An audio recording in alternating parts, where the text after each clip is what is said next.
C'est un événement historique pour le pays. Dans la nuit du 24 au 25 avril à 1h28 précise, alors qu'un groupe d'amis d'une vingtaine d'années déambulait tranquillement dans les rues de la capitale, un adolescent les aurait violemment attaqués. Armé d'une lampe de chevet et l'air possédé, il aurait en effet blessé 3 personnes, dont une toujours dans un état critique. Les forces de l'ordre ont tout de suite interpellé et mis en examen le voyou. Pendant son interrogatoire, le sacripant assurait ne pas se souvenir de son passage à l'acte, et serait convaincu avoir été dans son lit au moment de l'agression. La police affirme avoir affaire à un professionnel, et appelle à la méfiance de chacun, car on ne sait pas encore quel tour ce jeune malfrat a encore dans son sac. Les forces de l'ordre sont toujours sur le terrain à la recherche de nouveaux indices. L'enquête se poursuit, et nous ne sommes toujours pas à l'abri de nouvelles surprises.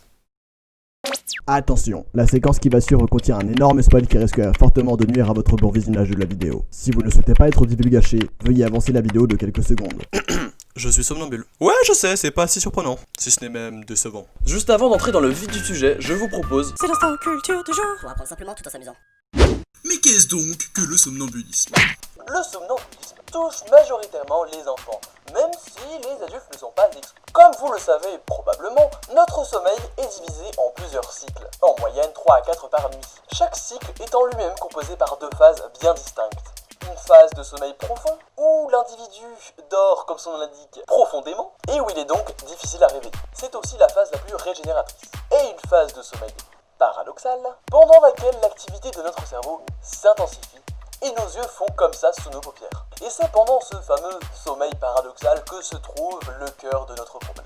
En effet, c'est pendant cette période que nous faisons nos rêves. Chez une personne standard, il existe un mécanisme entre guillemets protecteur qui fait que nos muscles sont paralysés pendant notre sommeil et nous empêche de nous lever. Et là, vous voyez les problèmes venir. Chez les somnambules, ce système ne fonctionne pas normalement. C'est pourquoi ils peuvent se déplacer durant leur sommeil. C'est-à-dire que si l'individu rêve qu'il frappe contre un mur, il frappera également dans la vraie vie contre un mur. Et là se pose un vrai problème. Depuis votre enfance, on nous bachote qu'il ne faut surtout pas réveiller un somnambule, qui pourrait être en état de choc. Mais si la personne rêve qu'elle fait un saut de l'ange, je vous assure qu'il vaut mieux la réveiller. Si le lendemain matin, vous ne voulez pas le retrouver en compote au rez-de-chaussée. Bref, maintenant que nous savons tout sur le somnambule, on peut passer aux choses sérieuses. Je sais pas dans quel état le créateur suprême était quand il a dû nommer ses ministres, mais ce qui est sûr, c'est que son ministre du sommeil était carrément atteint. Oh vas-y, on va vraiment attribuer le pire poste, sérieux. Je sais pas, j'aurais pu avoir une meilleure partie de la journée au moins. Bah non, on m'a donné la nuit. Oh et puis tu sais quoi, faut bien s'occuper quand même. Donc je vais pimenter un petit peu tout ça. Déjà, je vais mettre des gens qui font du bruit. Peu importe qu'ils fassent du bruit avec leur bouche, leur gorge ou en parlant, il faut empêcher les gens à côté de dormir. Je vais aussi inventer des vies parallèles mieux que les vraies vies de chacun. Et je vais appeler ça genre les rêves. Comme ça, ils auront qu'une seule envie en se réveillant, c'est recoucher. Et ouais, il y en a là-dedans. Et puis ceux qui ont déjà une vie parfaite, on va leur faire vivre leur pire vie la nuit. Mais attends, j'ai quand même vaguement l'impression qu'il manque un truc quand même. Oh mais oui, c'est ça! Je vais mettre en place un mécanisme qui fait que même quand le mec il dort, il est réveillé. Comme ça, il est actif H24 et il se repose jamais. En tant que somnambule, il m'est arrivé un grand nombre de péripéties. Et une des plus notables, c'est celle que je vais vous raconter maintenant.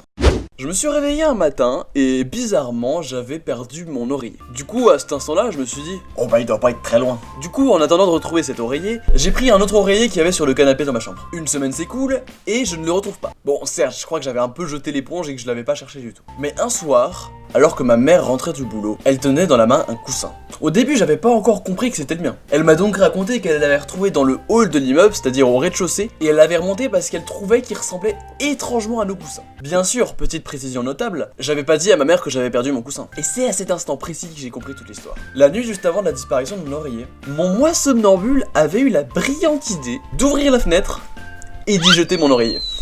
Non mais sans deck, la suite après ça c'est quoi? Je descends un poil dans la rue en chantant du Patrick Sébastien et faisant la danse du cha-cha-cha? Du coup après cet épisode, pour éviter que je me balance par la fenêtre pendant une crise de somnambulisme, mes parents ont installé ce truc.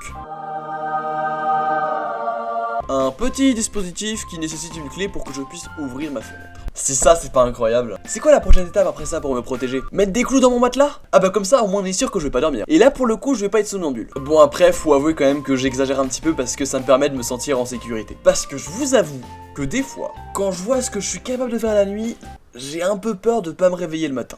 Romain était un être cher à nos yeux. Il nous a bien tristement quitté la nuit dernière en tentant d'imiter un cracheur de feu avec sa brosse à dents. Il n'a malheureusement pas survécu à... Pardon, c'est l'émotion.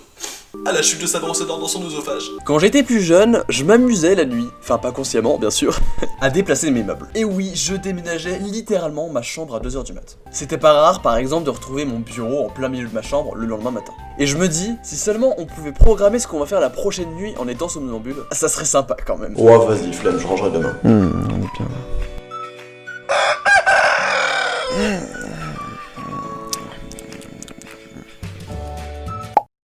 Et pour le coup, quand je vois ça, je me dis que si je suis somnambule régulièrement, il y a quand même moyen de monter un sacré business, sérieux. Alors ce serait pour une disserte de philo, c'est ça? D'accord. Alors je peux vous proposer le samedi qui arrive pendant ma 3ème phase paradoxale, si ça vous convient. Eh bien parfait. Pour le paiement, vous pouvez régler ça par Slipcoin sans souci. D'un côté, ça me rassure de me dire que les somnambules, ils sont pas tout fut-fut quand ils sont somnambules. Parce que je pense que l'inverse serait quand même sacrément flippant.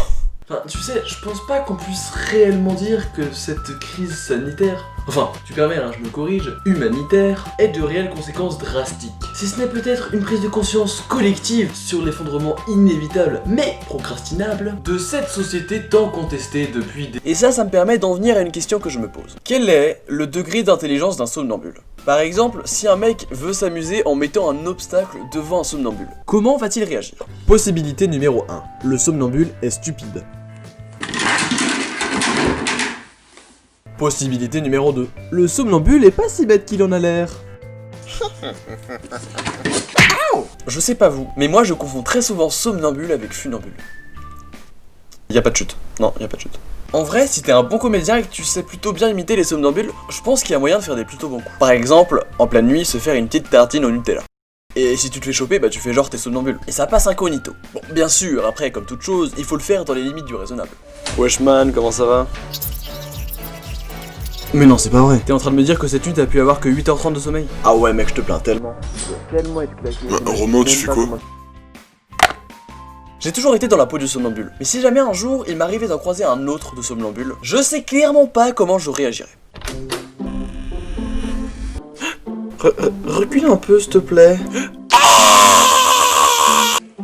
Désolé, tu t'es trompé de chambre. Allô, la chacha? Ouais, mon frère il est complètement possédé. Ah, tu cherches les toilettes? C'est au fond du couloir à gauche. Mais putain, je t'ai répété 3 fois que je voulais une 4 fromages et pas une 4 saisons. De manière générale, quand t'es somnambule, tu te souviens pas de ce que tu as fait. Mais je peux t'assurer que tu te souviens très très bien du moment juste après. Quand tu te réveilles dans un endroit qui n'est visiblement pas ton lit, bien évidemment tu te souviens pas du tout comment t'as atterri là. À cet instant bien précis, ta vie se transforme en Mission impossible. Find a way to your fucking lost bed. Aouh! Aouh! Aïe! Échalote! Oui! Aouh! Aïe! Oh ça y est, j'ai retrouvé. Oh yes. Oh, c'est si ouf, je vais pleurer.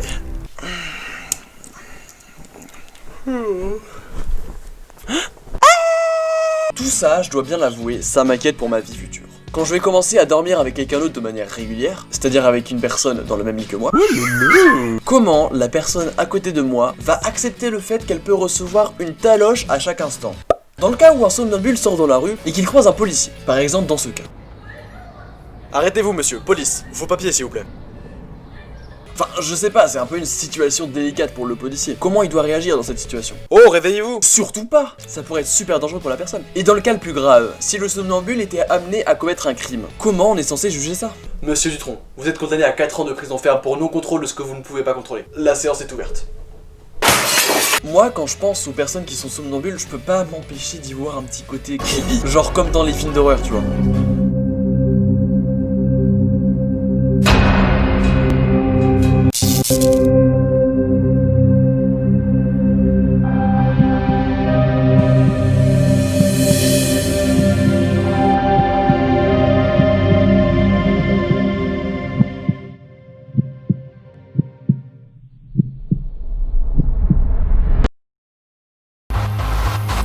Tu veux du gâteau? On te garde une part.